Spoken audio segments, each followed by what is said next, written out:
খিলঞ্জীয়াৰ হকে মাত মাতিবলে আহিছে বিক্ৰম যুৱ নেতা। দুখীয়াৰ সপোনবোৰ পূৰণ কৰিবলে ওলাইছে ভাগিন যুৱ নেতা।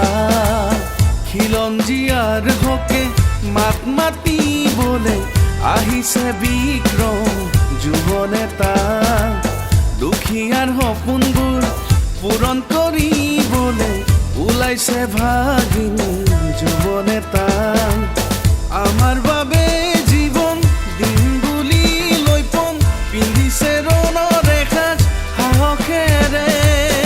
আমিও যাওঁ বলা সকলোৱে মিলি ভাগিনৰ কাষৰলে।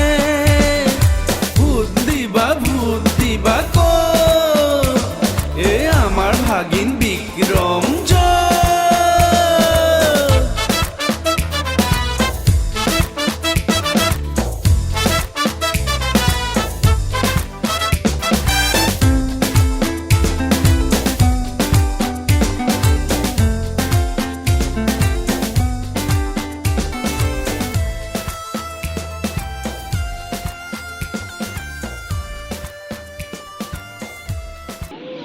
আজি মই কেমিত আহি ভাল লাগিছে। মেইনলি আজি ৰাইজৰ যিহেতু আদৰ খুবেই ভাল আৰু ৰাইজৰ যি ছাপৰ্ট খুবেই ভাল। এটা কথা দুখ লাগিছে আজি স্বাধীনতা কিমান বছৰ হ'ল জানেই চবে। আজি স্বাধীনতা হোৱাৰ পৰা ইয়াত ৰাস্তা অৱস্থা একেবাৰে বেয়া। ঠিক আছে, ইয়াত দলং এখন লাগে, অকণমান ভিতৰত আছে। আজি দলঙৰ কাৰণে অৰুণাচল হৈ কিনি ঘূৰি আহিবলগীয়া হয় ৰাইজে জোনাই বজাৰ যাব। এইবিলাক বহুত অসুবিধা আছে আজি। আৰু যিহেতু যোৱাবাৰৰ যিজন সাংসদ তেখেতে ইয়াত 3 বছৰ তেখেতে MLA খালে, এবছৰ সাংসদ হ'ল। তেখেতে আজিলৈকে এই ৰাস্তাবিলাক দেখাই পোৱা নাই। তেখেতে কেৱল দিল্লীতে থাকে ন, মাত ক'বই নাজানে। সংসদতো একো আমাৰ সমস্যাটো উত্থাপনে কৰিব নাজানে তেখেতে। আমাৰ ৰাইজৰ বাবে কি কৰিব ন তেখেতে? এনেকুৱা জৰাজীৰ্ণ অৱস্থা ৰাস্তাৰ সেইটোৱে কৰিব আৰু। একদম বঢ়িয়া সহায় পাইছোঁ।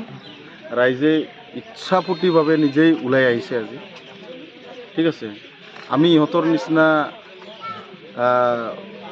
টকা পইচা খৰচা কৰি আজি আমি ৰাইজক মাতিবলগীয়া হোৱা নাই। আগজাচি নিজে আহিছে। এইটোৱে বহুত মোৰ কাৰণে বহুত ভাল। দেখা নাই বুলিয়ে ক'ব লাগিব। আজি ইহঁতে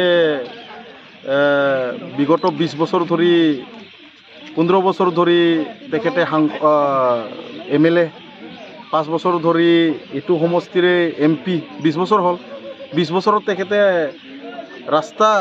কেমিৰ ৰাস্তাই দেখা নাপালে। তেখেতে ৰাস্তাৰ অৱস্থা কি আজিলৈকে দেখাই নাপালে।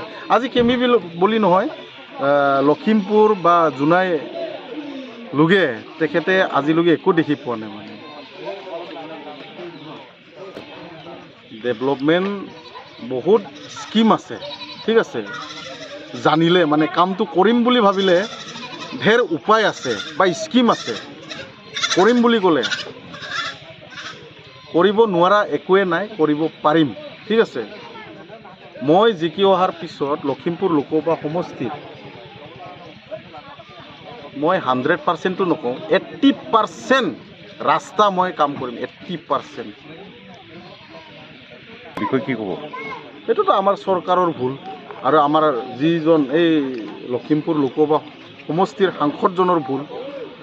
বাহিৰত আমাৰ ল'ৰা ছোৱালী যায়, ইয়াতে যদি আমাক কৰ্মসংস্থাপন প্ৰাইভেটকৈ যদিও আজি ইয়াত উদ্যোগ কিছুমান খুলি দিলেহেঁতেন বা কৃষিভূমিটো ভালকৈ বৈজ্ঞানিক পদ্ধতিত যদি কৰিবলৈ আমাক শিকালেহেঁতেন, আজি আমাৰ ল'ৰা ছোৱালীয়ে বাহিৰত যাব নালাগিলে।